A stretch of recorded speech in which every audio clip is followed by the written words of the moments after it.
go down to the sea in ships that do business in great waters. These see the works of the Lord and his wonders in the deep. We who explore the sea are to find history locked within the remains of ships of early explorers and the conquerors of the New World. Within the confines of a sunken ship is a kind of inventory, an inventory of a civilization as it existed at the moment of a disaster.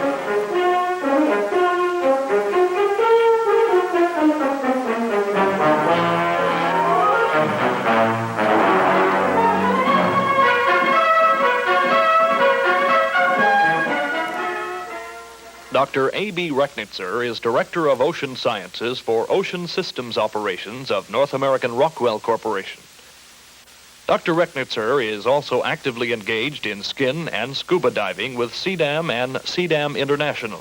Both organizations are devoted to underwater archaeological research.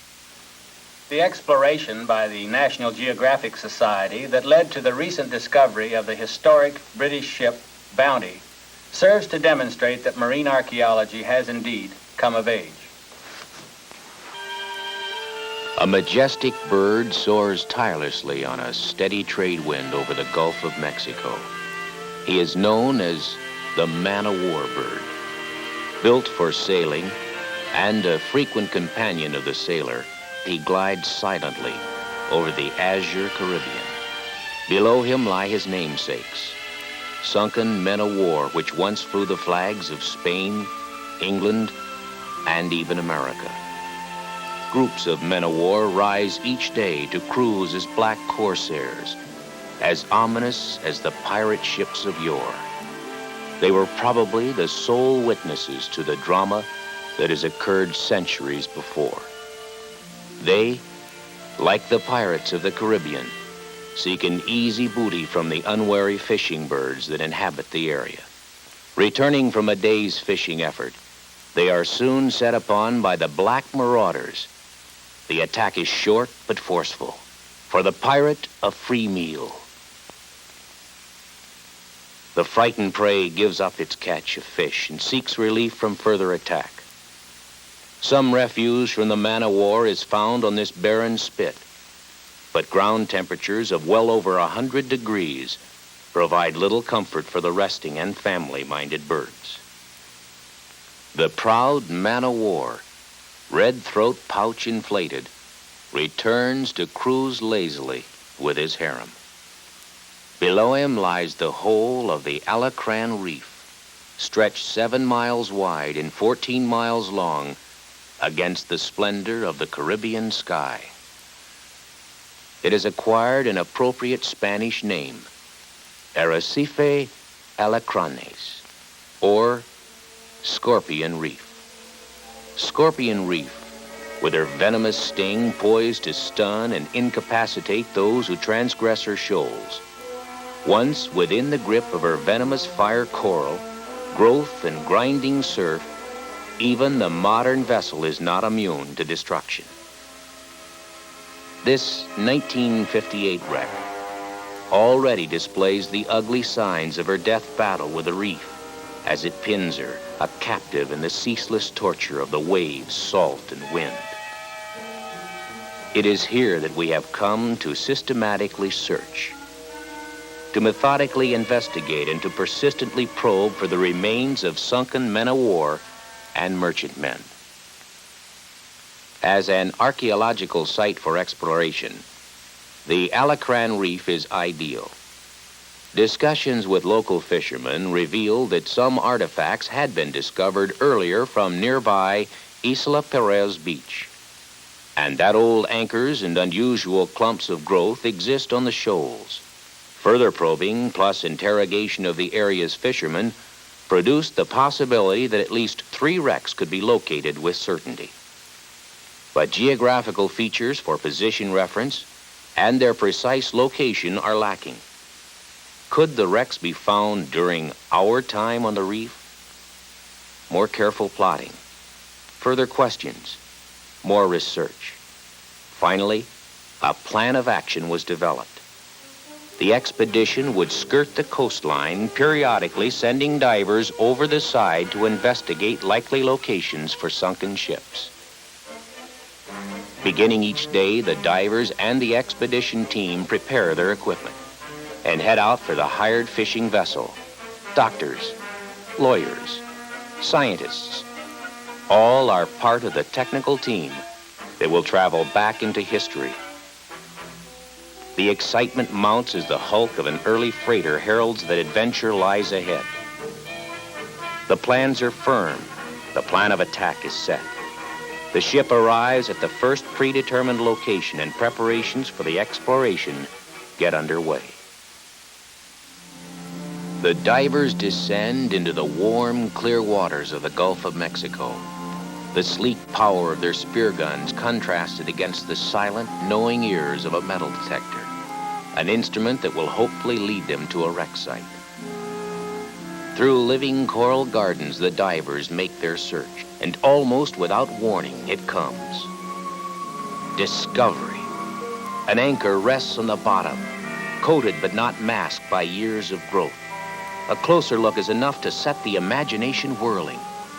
The fluke of the anchor has been twisted by some catastrophic force against the shank, a grim suggestion of the ship's fateful end. Further investigation confirms our deduction. A large cylinder with a rocker arm attached is the major component. But here, in the shimmering brightness of tropical waters, objects sometimes take on strange appearances. A question. The long grooves seem to suggest the architecture of Greece or Rome. But the metallic ring echoing through the surrounding water means iron, and our visions of marble statues strewn among columns of Tiara marble must give way to a more scientific evaluation. The pieces begin to fit. First, a connecting rod, and then other pieces of machinery add up to a conclusion. These columns supported the heavy machinery of a once proud steam-driven paddle wheeler. Vintage estimated in the late 1700s to around 1850. Over a century into the past. Now, part of the future. The wreckage has now become a haven for numerous kinds of fish as they swim around and through scattered documents of the past. The main drive shaft, huge gears, and a massive rocker arm encrusted with skin-burning fire coral. She was indeed a great ship.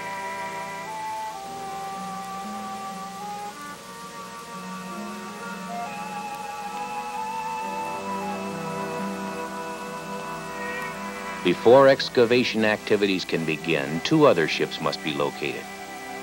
With less than 2 weeks remaining to complete the expedition objectives, the team reluctantly leaves the site for further exploration. Since the reef and its meager coral sand islands have no natural metal-bearing rock, the metal detectors can be depended upon to reveal metal brought here by man in his conquest of the New World. A slight wavering of the gauge will bring other divers for the detailed search. Cruising through the coral gardens which grow in and around the reef to depths of 120 feet. The diver watches for clues of ship or cargo, unusual outcroppings, the green of corroding copper, the brown rust of iron. Finally, an excited call to the surface. Another anchor has been found, this time in very shallow water. History is again about to reveal one of its secrets. The objects on the scene are heavily encrusted, but the telltale stains of eroding iron point the way. Clearing away the surface coral unveils the bright, eerie flash of metal in the rusty dullness. The outline of a candlestick holder indicates an important find, cargo of a sunken ship. Conspicuous in its green coating, a large machinery gear, undoubtedly a deck-loaded item, is discovered. Its size suggests that the ship may have been headed for a sisal or sugar plantation in Mexico. Ship's cargo, English. Estimated date of last voyage, about 1823. To accelerate excavation, a decision is made. Explosives will be used, but only after a survey of the cargo shows a majority of it to be metal objects that will be unharmed by the explosion. The cargo mound is interlaced with primacord, a powerful explosive that will send a shattering shock through the solidified mass. Like a brightly twined Christmas package, the coral will be prodded into yielding up its hidden archaeological treasure. A lighted fuse is brought from the surface and attached, and the divers leave the water to avoid injury from the resounding wave that will shiver through the warm, tropical waters. Moments later, the explosives have completed their powerful work, and the divers return, moving into a rusty cloud to see that the explosive energy has indeed unlocked the secrets of the reef.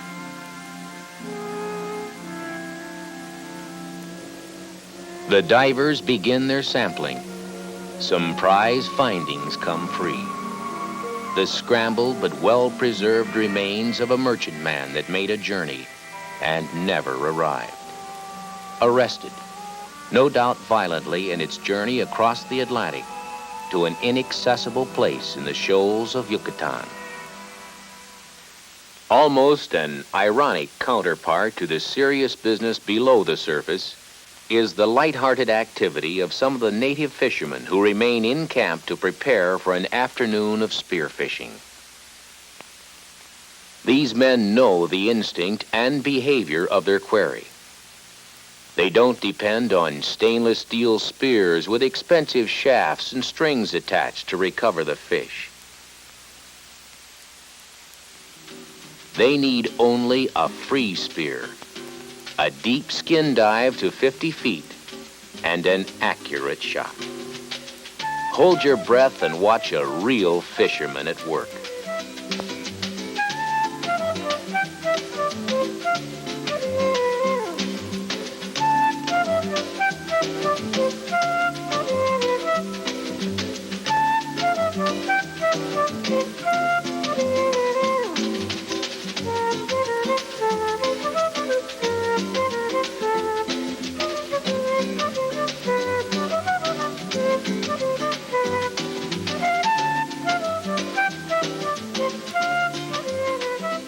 If a line is attached to the spear, as is customary for Norte Americanos, the results are often troublesome.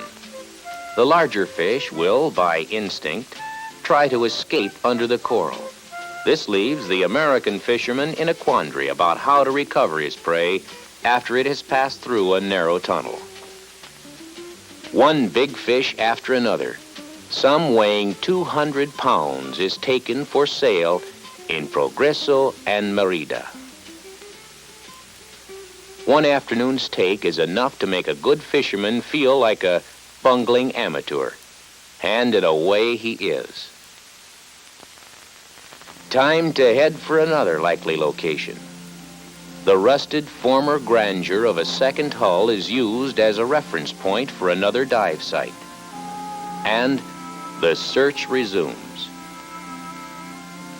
Another anchor, its slender shaft buried deep within the coral, fails to convey its significance as part of an early 16th century caravel. Nearby, another anchor. This one, too, possesses the same unusually long shaft. Experienced archaeologists touch nothing or remove even the most enticing items before a team artist takes careful measurement and accurately records the location of each item. Their position often defines the events leading to the demise of a ship or the breakup of a hull. After surveying the area and marking it off for a detailed investigation, the divers begin their probe. Chiseling away coral, fanning out sand and inspecting each piece, the divers check for evidence of metal, bits of wood, ballast stone, coin, precious stones, or other remains.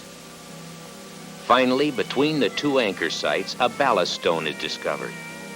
This, along with the discovery of cannon, suggests that the ship sank between the two sites some 200 feet apart. The documentation continues. Complete accuracy is essential. The prize is prepared for transport to the surface, taking extreme care not to damage the delicate piece. The anchor can be exposed to the air only for a brief period before it goes to Progresso for a preservation treatment. Later, research reveals that 2 ships were lost in this area in 1529 and 1530. The cannon is typical of the guns carried by the conquistadors. Perhaps this is the oldest wreck found since Columbus discovered America. Cargo recovered from the second probe, the English merchantman, tentatively named the Candeleros of 1823, is spread out. A dramatic tableau from the past.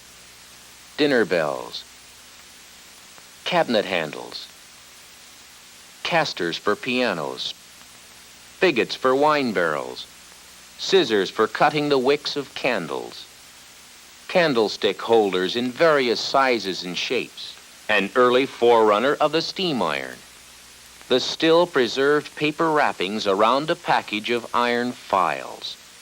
Even the wrapping string remains, though the files have rusted away. And Wedgwood china. The rich take provides invaluable records for reconstructing history. Until our return, scheduled for next year, the man-o-war birds will soar lazily, as if oblivious to the dramatic story unfolded here, and the treasure of Scorpion Reef.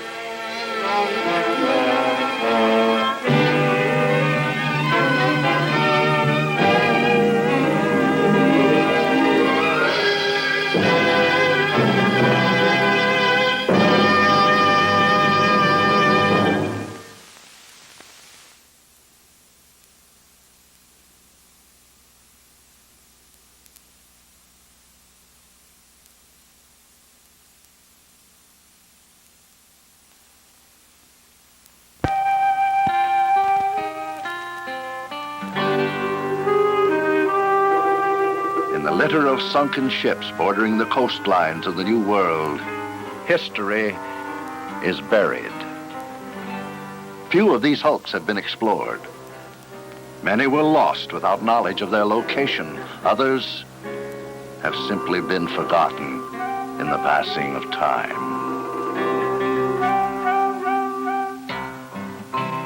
Since man first learned to sail or drift, since long before he kept the log of his passing, the sea has gathered shipwrecks. It is only for a few years that the diver, using scuba equipment, has been able to explore the underwaters in relative ease and safety, launching the science that we know as marine archaeology. It is to this science that CDAM and CDAM International are dedicated.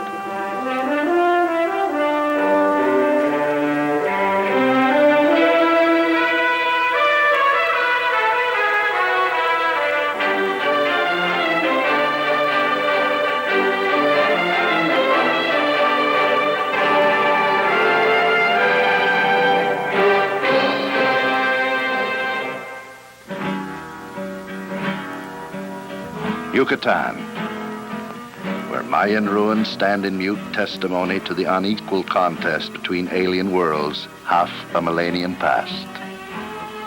The Spaniards came as conquerors to carry off the plunder of an empire, and they returned as colonists and traders, bringing with them the tools and materials to build cities in a strange land. But the approach to New Spain was hazardous, and Spanish ships were often harassed by British and French raiders. And the mariner, apprenticed in familiar seas, was forced to learn again in the grim school of trial and error. In the never-ending battle with the seas, there is no victor. To the survivors belong the spoils, or so you might think. But the face of Merida hides no secret knowledge of ancient treasure.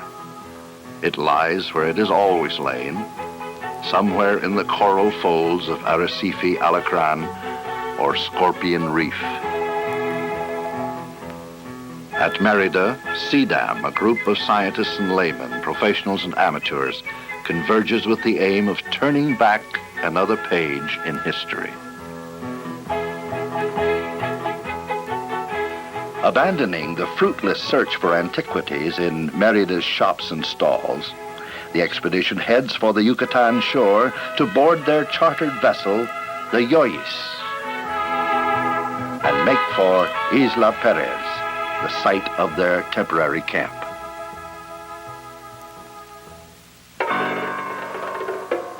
Here, as they have through the centuries, the man-o-war birds wheel and hover and observe.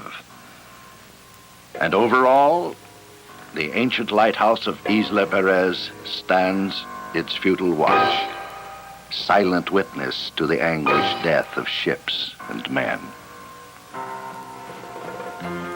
Curiously, the wrecks of Alcranes lie within a fathom or two of the surface, barely obscured from view. But no waters are so fearful to the sailor as the shoals and reefs. And Alcranes is far from shore, far beyond the reach of the ordinary swimmer. So it is that the artifacts of unknown numbers of ships have remained undisturbed for centuries. The goal of CDAM is knowledge, and much is to be learned from the plunder of the sea. On the reef, the years unfold like the pages of a book.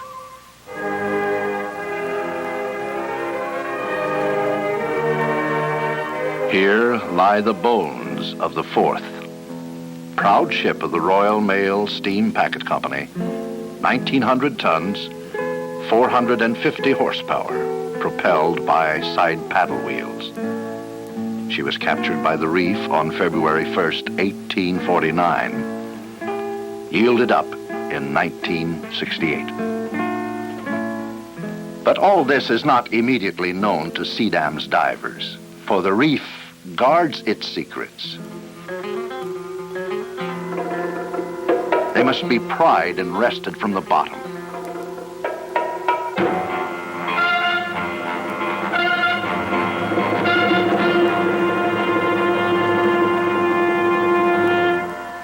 Priceless clues of location and relationship patiently recorded, the coral encrustation scraped away, and rust and corrosion dissolved.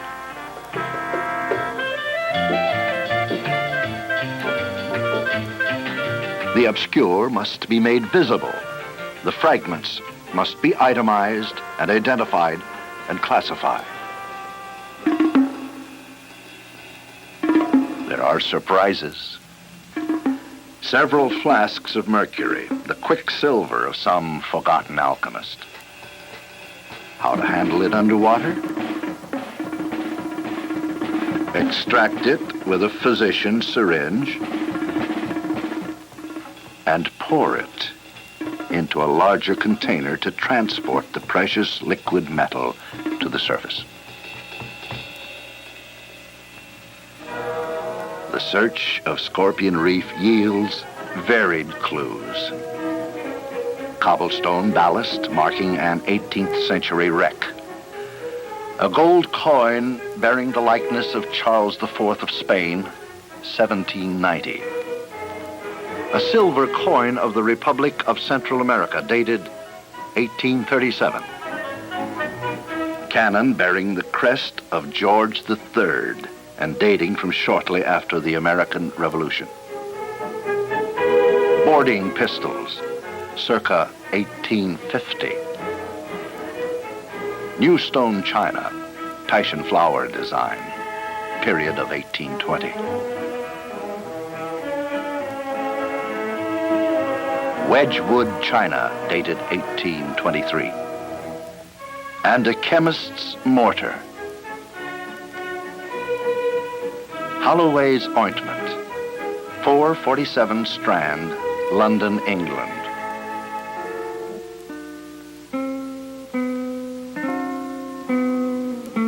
The items provide the clues that hopefully will lead to the ship's name, the fate of her crew, the cargo manifest, and in all, a recap of a catastrophe and the events surrounding the demise of ships once in the service of Great Britain and other countries.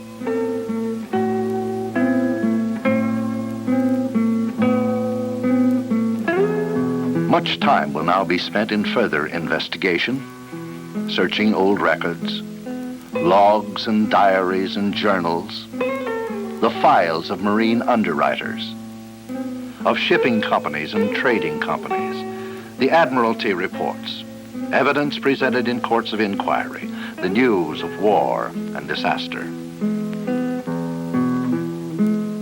Each year, CDAM will return in search of further secrets, probing for new knowledge, which is the real treasure of Scorpion Reef.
Scorpion Reef, off the north coast of the Yucatan Peninsula.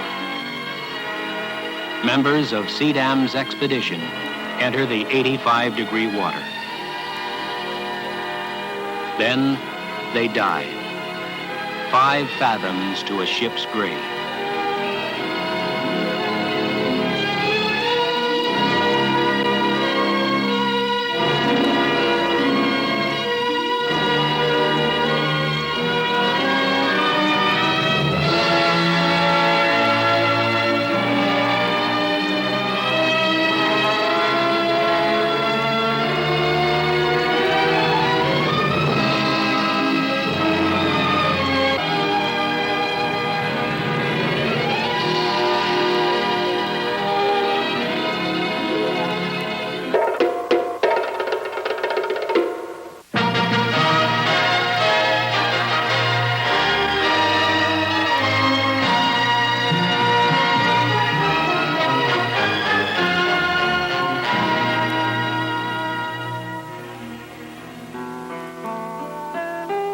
The peninsula of Yucatan curls upward from the Mexican mainland like the tail of a scorpion, forming, with the island of Cuba, a narrow gateway between the Caribbean Sea and the Gulf of Mexico.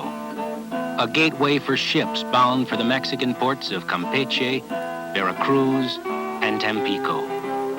In the center of the gateway, like the sting on a scorpion's tail, lie los arrecifes Alcranes, or Scorpion Reef.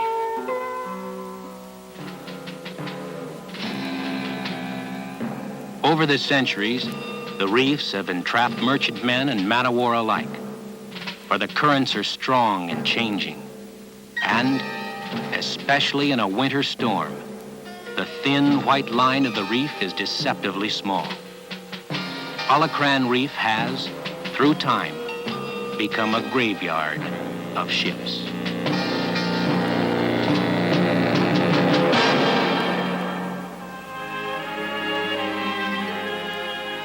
A year before, a CDAM expedition had visited Scorpion Reef.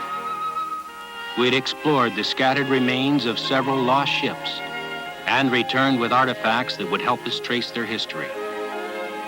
One of the ships we had identified beyond doubt was the Royal Mail Steam Packet Company ship, the Tweed. We notified the London office of our find and received an immediate reply. It read as follows. We were most interested to read in your letter that you have found the wreck of the RMS Tweed on the Alcranes Reef. The Tweed was one of the company's first fleet of 14 paddle steamers, completed in 1841. Her gross tonnage was 1,800. Her hull was of wood and propulsion by paddles. She was barkentine rigged. In addition to general cargo, specie and mail, the Tweed could accommodate between 1 and 200 passengers. The Tweed had foundered on Scorpion Reef in 1847, 1¼ centuries before our discovery. This year, we would return to uncover more secrets of the past.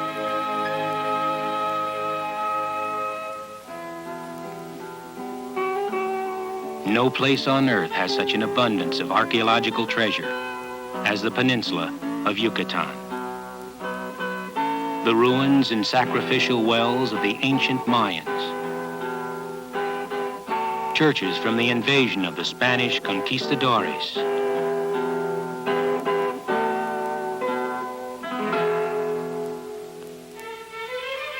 In the small fishing village of Progreso, on the North Sea coast of Yucatan, we had arranged to charter a boat to carry us to Alcranes Reef. The day before departure, our last stores were loaded aboard and iced down. We were to stay on desolate Scorpion Reef for 2 weeks, out of touch with the outside world. We must be completely self-contained.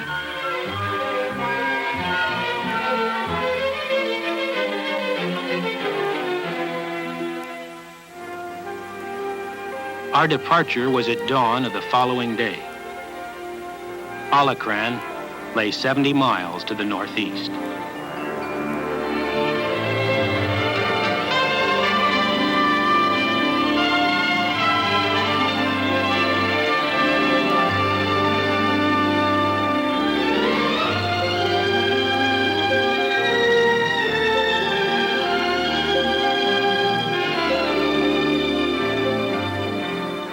Alcranes is a typical atoll, a ring of coral rising from deep water.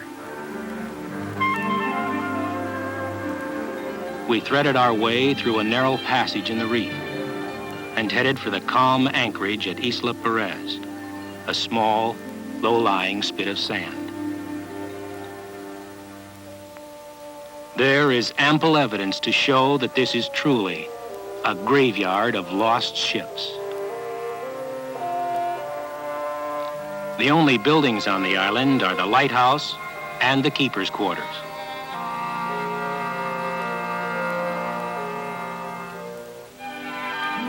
The reef shoals stretch northward from Isla Perez. An outer ring of coral forms a bulwark against the sea. The inner lagoon is a submerged coral garden.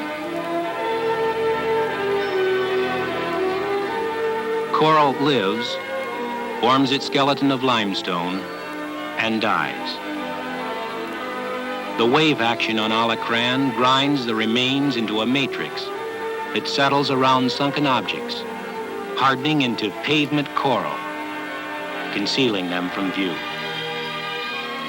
Traces of the shipwrecks could be found only after careful detective work and patient excavation. The graves are well protected from intrusion.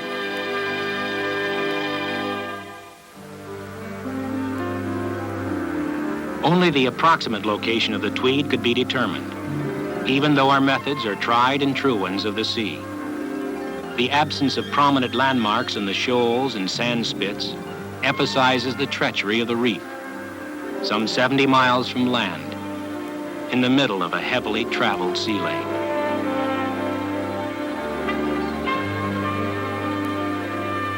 It's an exciting thing, preparing for the first dive in unknown waters. We have a party of 20 divers. For most, it is their first visit to Alcranes. Our bearings told us that this was the location. Now, a broad sweep by all our divers confirms the broad outline of the initial search area. Then, down 5 fathoms to probe the coral archives. Initially, the work is tedious and unrewarding. Several days were spent in patient and careful chipping away at the pavement coral, looking for clues that would lead to an exciting find. The divers look for the greenish hues of corroding copper, the brownish stain of rusting iron, the irregular shape that is foreign to the natural terrain.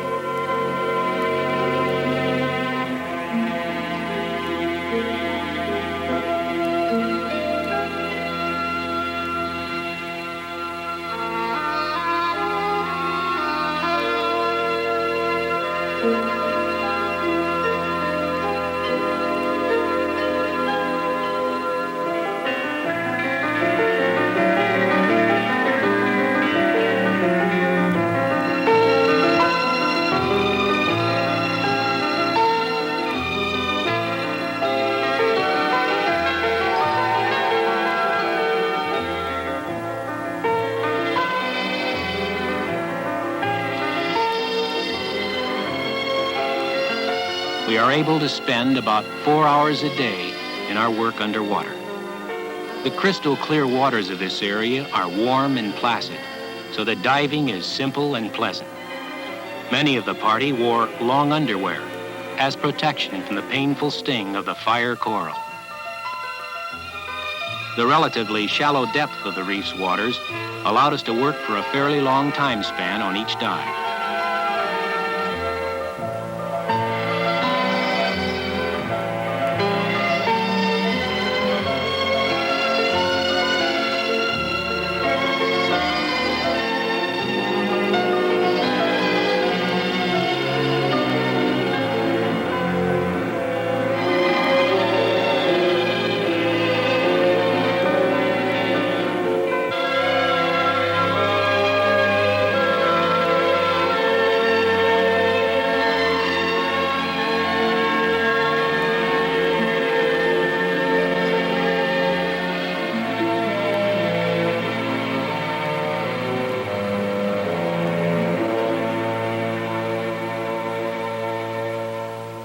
The first exciting find, an irregularly shaped piece of crust.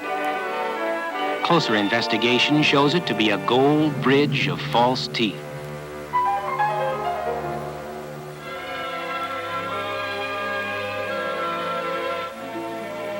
At last, our patient search is bringing results.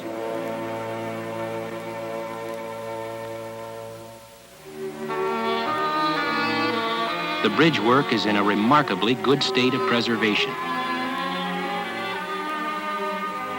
Other items, a set of filters from the navigator's sextant, and fragments of china bearing the seal of the Royal Mail Steam Packet Company. These help to centralize the areas for further investigation in the days remaining. Now, our search can become more intensified. We discuss our plans in assigned areas.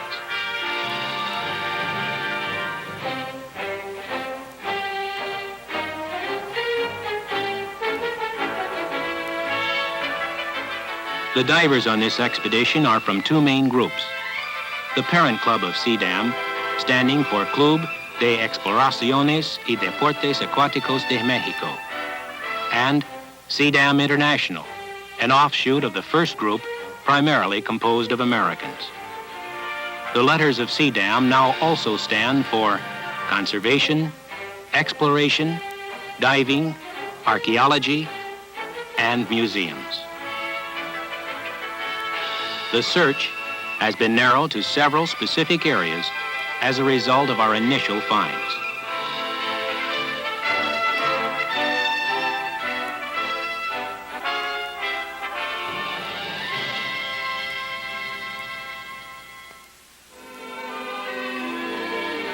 The first days of patient and tiring search have been worthwhile. 5 fathoms down, in the midst of a coral reef studded with fragments of long-lost ships, the telltale traces of the Tweed have been found and identified. We are closer to her secrets.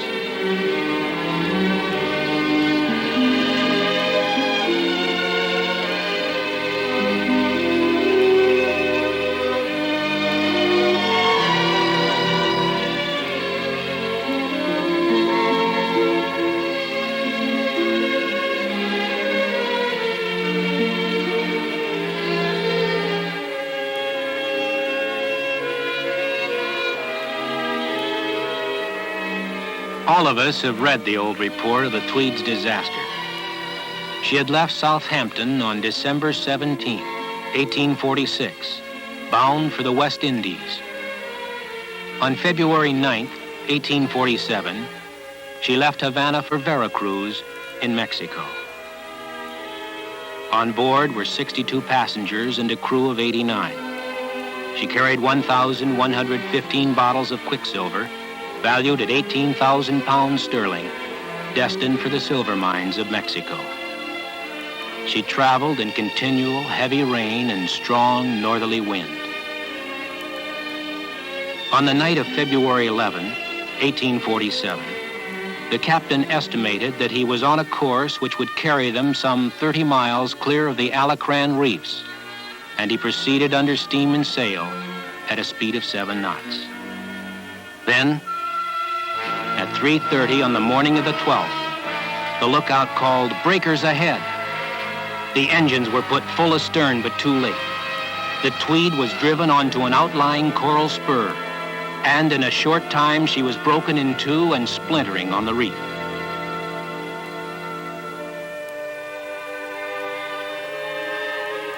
Over the next 122 years, the pavement coral had gradually and completely entombed the traces of the ship. In some instances, we used pneumatic drills to bore through the crust. An explosive charge, sufficient only to fracture the crust, is then used to expose artifacts buried within the coral.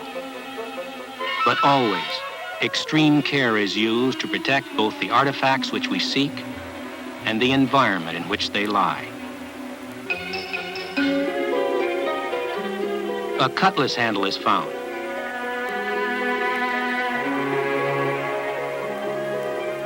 Bubbles of air that might have been trapped since the night of the Tweed's disaster rise to the surface.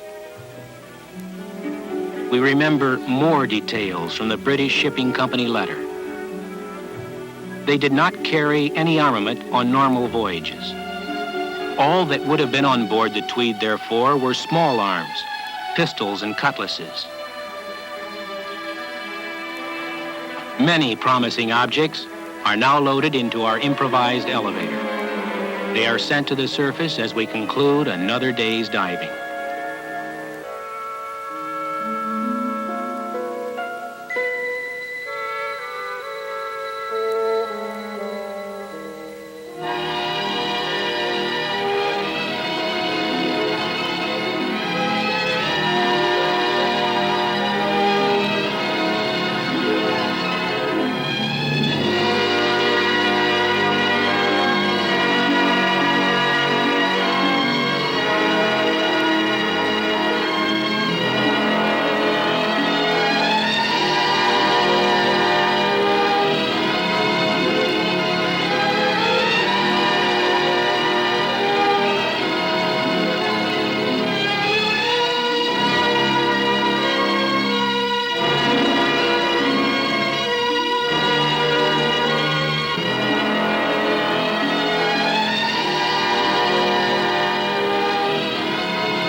For more than a week, we have been guests of Alcranes Reef. It's hard to relate with a world outside this tiny atoll. We are probing into the past, 5 fathoms under the blue of the tropical sea. The air and water are warm and crystal clear. Our work is rewarding. But there is still much work to do and little time remaining.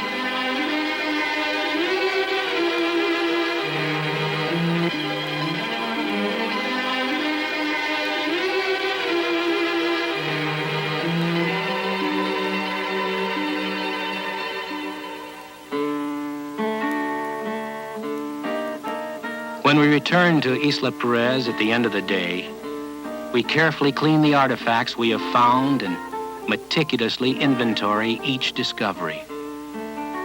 Old bottles have been brought to the surface. Portions of the silver service from the Tweed's dining salon. The coral is carefully chipped away, for even the extraneous material can contain clusters of buttons, coins, or other treasure.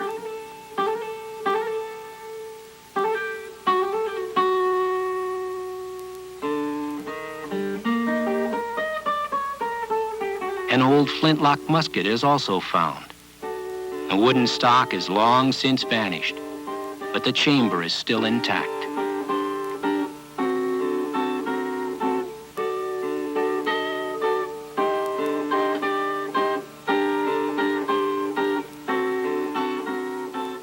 A most significant item is the padlock from the ship's safe. The brass nameplate of the locksmith is clearly legible. We seem very close to a major find.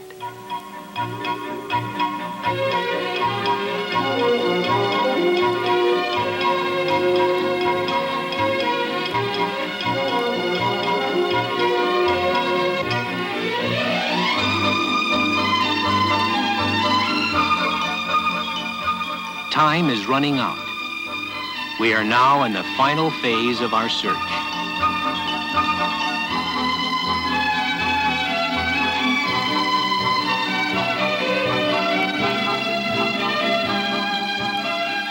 All of our earlier finds have been recorded and analyzed. Now we know where to look, and our divers are concentrated in the one area.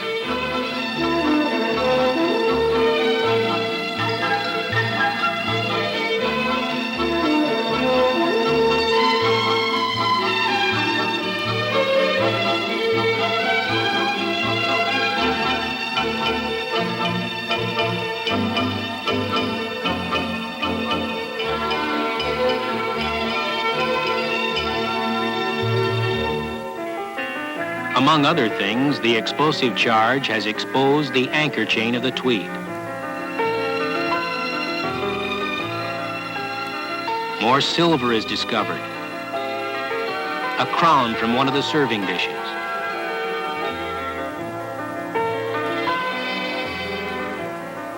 An old cannonball is located and removed from its coral cocoon. Our airlift works like a suction dredge, drawing rubble up from the bottom. The heavier artifacts fall from the tailing stream of coral debris for easy inspection and recovery.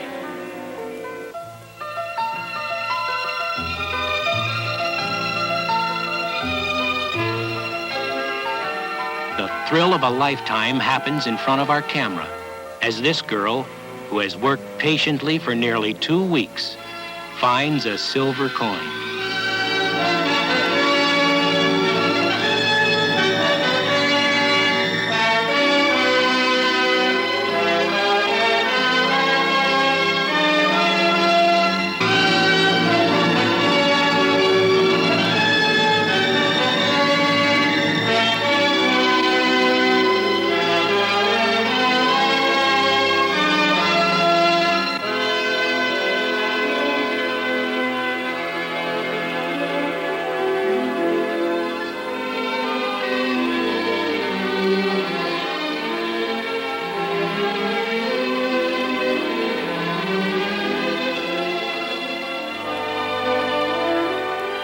The findings of the team are assembled. 2 weeks on Alcranes Reef, Uncovering the remains of the Royal Mail Steam Packet Company ship Tweed has yielded these artifacts. Silver serving pieces, a gold necklace, and a number of gold and silver coins.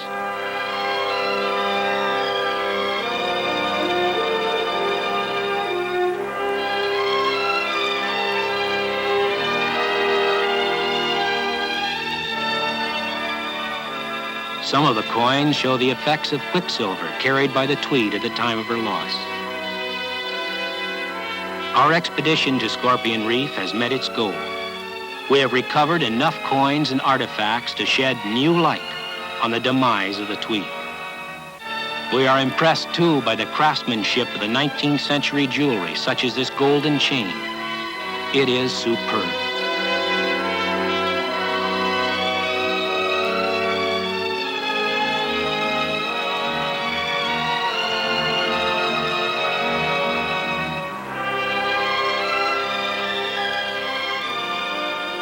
But even while admiring the beauty of our treasure, we are abruptly reminded of the loss of life connected with the disaster.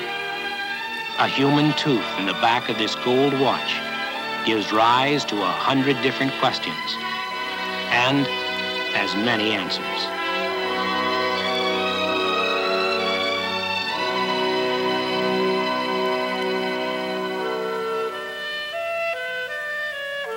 In Mexico City, CDAM maintains a museum approved by the Mexican government, which houses artifacts and treasures from many CDAM expeditions. It is here that the treasure of the Alcrane will reside. And the showcases are filled with fascinating items of interest. Gold and silver, glass beads and crucifixes carried for the colonists and for barter with the Indians.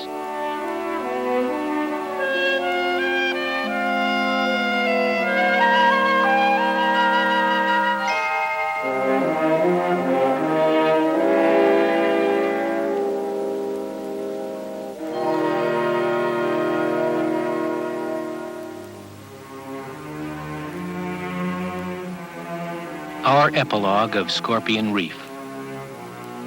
After a stormy and violent death on the reef, the ship's remains settled to the quiet of the ocean floor. Ravages of the salt water gradually dispose of many of the traces. Other pieces reach a state of neutrality. Encrusted by a cloak of coral, they are preserved for the ages. We have left the resting place of the Tweed as we found it, except for our minor intrusion to reveal her identity. This is now an underwater museum for all to enjoy. All who would venture 5 fathoms to a lost ship's grave.